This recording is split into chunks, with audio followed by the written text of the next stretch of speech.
السلام عليكم حبيباتي. اليوم جيت نقدم لكم السوشي بحال الطريقه اللي كناكلوا هاد المحلات البازيك، يعني اللي ما فيهش شي تماره بزاف، يعني شي حاجه بساطين. وحنايا عندنا هنا في بلجيكا غاليين بزاف الثمن ديالهم. الوغ كتشري واحد العدد صغير بزاف وكتخلص الثمن غالي. الوغ علاش ما نحضروهمش في الدار ديالنا مع الوليدات الصغار كيعجبوهم. الوغ المقادير: عندي هنا 2 حبات د الافوكا، غنستعمل الروز سبيسيال ديال السوشي، وهنايا سوريمي اللي هو الكراب 2 حبات د الافوكا، والخيار اللي قطعته طويل، والسمون المدخن، والكاروت اللي طيبته شي بزاف، عملته نص سلقه. وهنايا غادي نستعمل الورق دو النوري اللي كيتكون من طحالب البحر اللي فيه فيتامينات من الزايف. وهنايا عندي سيزام الجنجلان كحل اللي غنزوقو به. الوغ بالنسبه للروز كنعملوا تقريبا الا تعملوا كونتيتي صغيره تعملوا نص كيلو د الروز، غتعملوه في الماء يتسلق مع معلقه كبيره ديال السكر ومعلقه كبيره ديال الملح والفينيغر ديال الروز، يعني الخل ديال الروز. صافي كتعملوهم يتسلقوا، كتصفيهم تخليهم يبردوا جانبا. وكنستعملوا كيفاش ما كتشوفوا عندي هنايا ديك الخشبه ديال السوشي اللي كتباع في المحلات ديال اللي كيبيعوا اللوازم ديال السوشي ولا ديال الشينوا ولا اللي بغيتو. صافي غلفت هنا بابي تسلوفان باش ما توسخليش،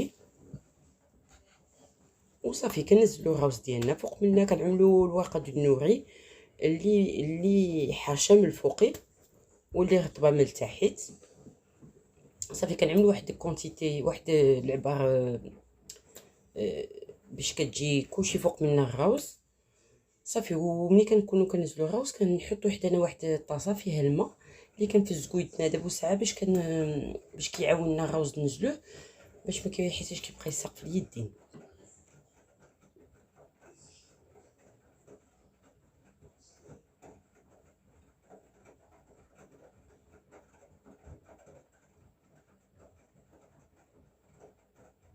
صافي وهذيك الخشبه هي اللي كتساعدنا باش نتحكموا في الرولو ديال السوشي.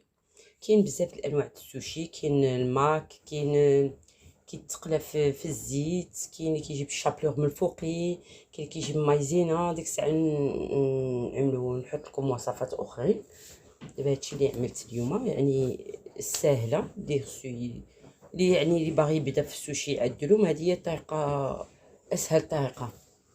صافي هنا كنزلوا اللي بغينا من داخل، نقدروا نعملوهم بالسوريمي، نقدروا نعملوا كروفيت، القمرون، نعملوا شي حاجات اللي كيعجبونا، الحبات لافوكا، الخيار. صافي كنزل واحد شويه د الخيار، سوريمي، لافوكا، وكنتحكم في ديك الورقه وكنلويها في بالخشبه ديالنا. صافي باش كيجي خصك تضغط عليه باش يجي الرولو متلاصق مع بعضياتو باش نجيو نقطعوه ما يتهرسناش. زعما كيفاش ما كتشوفوا بالطريقه هذه بقاو لويوهم. صافي كنزلو جانبا. بغيتو تزوقوه من الفوقي نو ماشي هذا، انا نوريكم الطريقه الثانيه اللي كتقدر تزوق، اللي كيجي الروز من الفوق والورقه ديال النوري كتجي من الداخل. الوغ هذوك اللي كيجي النوري من الداخل كنقدروا نعملوا فوقيه السيزام، كنعملوا لافوكا، كنعملوا شرائح السمون، نعملوا الكراب، يعني باش كيجيو فيهم الالوان من الفوقي ما كيجيش شي روز بيض. صافي كنزلوا هذا الرولو جانبا، حتى كنعملوا كنبقاو نستمروا حتى كنكملوا الكميه اللي عندنا كامله.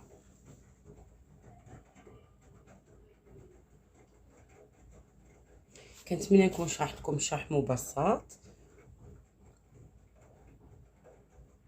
وتكونوا كتستافدوا مني. صافي عاوتاني كنستعملوا بحال اللي قلنا، كنفزكو يدنا بالماء، كنبقاو نعملوا ونحطوا الروز ديالنا. طريقه الروز هي هذه: كتعمل الروز في الماء يتسلق سخون، وكتعمل معلقه د الملحه ومعلقه السكر، وكتعمل فينيغر ديال الرز على حسب الكميه كتكب يعني تقريبا 2 معالق 3 المعالق ديال الفينيغ ديال الروز. صافي عاوتاني كنعملوه يتصفى حتى كيبرد باش ما يتعجناش. عاد كنخدموا به لي سوشي ديالنا. صافي كنستمروا بنفس الطريقه.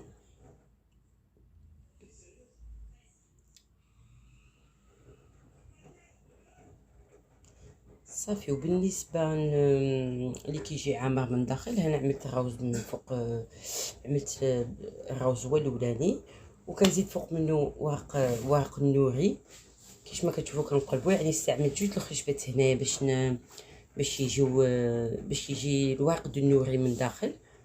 الوغ صافي هذه بالعكس، هذه فوق الورق النوري كنعمروا لي سوشي ديالنا بحال يقولنا اللي متوفر عندكم في الدار. تقدر تعمل كروفيت، انا متوفر لي شي عملتي كراب سوريمي، والكاروت اللي الخيزو اللي طيبته نص تسليق، ما طيبتوش بزاف ما يتعجنش باش يجي قاصح شويه في المضغه. صافي هي هذيك. ومن بعد كنعمل الرولويات كنزلو فوق اللوحه وكنقطعوهم بواحد الموس ماضي. وحتى الموس خصو يتفزك بالماء باش ما كيلصقش فيه روز وما كيتخسرلكمش ديكور ديال السوشي. كيش ما كتشوفوا هذه اللي كتجي نوري من داخل كنزوقوها بالسيزام. انا زوقتها بزنجلان كحل.